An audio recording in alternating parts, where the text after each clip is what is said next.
Bonjour à tous et bienvenue dans cette vidéo qui va s'intéresser à ce qu'on appelle l'interruptibilité garantie. Alors si votre entreprise consomme plus de 5 gigawattheures de gaz par an et que vous accepteriez d'interrompre à la demande une partie de cette consommation contre rémunération, ça risque de vous intéresser.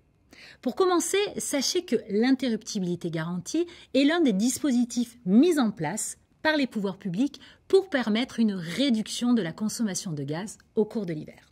En effet, l'arrêté du 17 décembre 2019 relatif à l'interruptibilité de la consommation de gaz naturel, c'est son nom, a fait l'objet de modifications pour permettre à l'interruptibilité garantie de compléter l'interruptibilité secondaire déjà existante.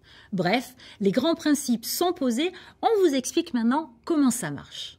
Déjà, pour pouvoir souscrire un contrat d'interruptibilité garantie, un consommateur doit satisfaire à plusieurs conditions. Il doit avoir consommé au moins 5000 MWh au cours de l'année civile précédente, avoir une consommation télérelevée tous les jours, ne pas exercer de mission d'intérêt général ni d'activité de production d'électricité, proposer une capacité interruptible inférieure à la capacité ferme annuelle qu'il a souscrite, et enfin, avoir fait l'objet d'un agrément délivré par le gestionnaire du réseau auquel il est raccordé.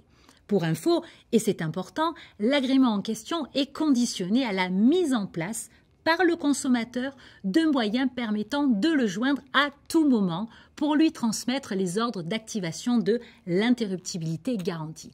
Et oui, il faut être joignable, c'est un impératif. Alors, comment choisit-on les titulaires de contrats d'interruptibilité garantie? Je vous dis tout et c'est assez simple. D'abord, les gestionnaires de réseaux de transport organisent un appel d'offres ouvert à tous les consommateurs satisfaisant aux conditions précédentes, quel que soit le réseau auquel ils sont raccordés. Ensuite, les consommateurs qui le souhaitent évidemment répondent à cet appel d'offres en indiquant d'une part la capacité dont ils sont prêts à s'interrompre et d'autre part la rémunération qu'ils demandent en échange. Enfin, les consommateurs qui ont proposé les offres les mieux disantes sont retenus pour conclure un contrat d'interruptibilité avec le gestionnaire du réseau de transport de leur zone. Je vous l'avais dit, c'est simple, mais attention tout de même, pour être recevables, les réponses à l'appel d'offres doivent comporter une capacité interruptible au moins égale à 20 MWh par jour avec un prix au plus égal à 200 € par mégawattheure et par jour. Parlons maintenant de la première obligation contractuelle, le programme de consommation journalière minimale. Vous avez de quoi noter? On y va en 4 points. Premièrement, les consommateurs ayant conclu un contrat d'interruptibilité garantie doivent transmettre au gestionnaire du réseau auquel ils sont raccordés au plus tard, le jeudi pour chaque jour des 2 semaines civiles suivantes, le programme de consommation journalière minimale qu'ils prévoient pour leur lieu de consommation. Deuxièmement, lorsque l'interruptibilité garantie n'est pas activée, chaque consommateur doit consommer au moins ce qu'il a indiqué dans son programme. Troisièmement, lorsque l'interruptibilité garantie est activée, chaque consommateur doit consommer au plus ce qu'il a indiqué dans son programme, moins la part de sa capacité interruptible qui a été activée. Et enfin, quatrièmement, le respect de ces deux conditions est vérifié par le gestionnaire du réseau auquel le site est raccordé.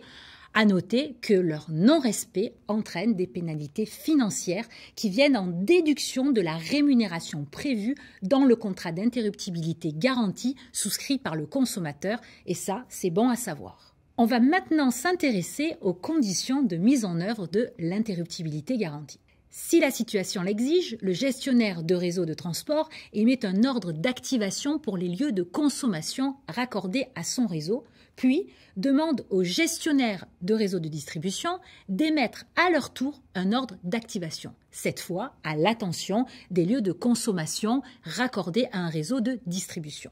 L'ordre est émis au plus tard à 16 h pour une activation des capacités interruptibles le jour suivant à 6 h et précise une durée indicative d'activation. Alors, un mot d'ordre, visibilité.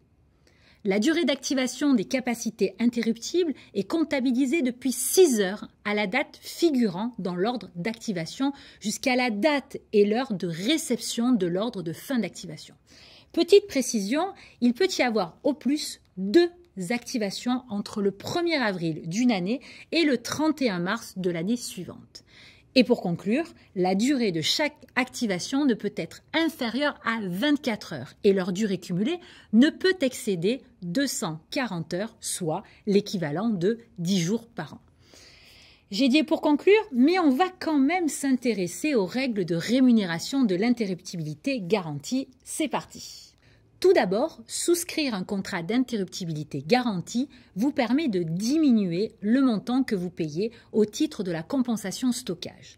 Les règles établies par la Commission de régulation de l'énergie prévoient en effet que les capacités interruptibles viennent en déduction de l'assiette de calcul de cette compensation de stockage.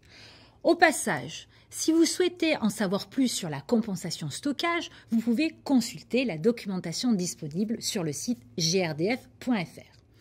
Ensuite, puisque la durée d'activation est limitée à l'équivalent de 10 jours par an, la rémunération maximale que peut percevoir chaque année le titulaire d'un contrat d'interruptibilité garantie est égale au prix de sa capacité interruptible en euros par mégawattheure et par jour, multiplié par cette capacité en mégawattheure et par 10 jours. Dans le meilleur des cas, c'est-à-dire en l'absence de pénalité, 10% de cette rémunération maximale est versée indépendamment du nombre de jours d'activation, le reste étant versé au prorata du nombre de jours d'activation.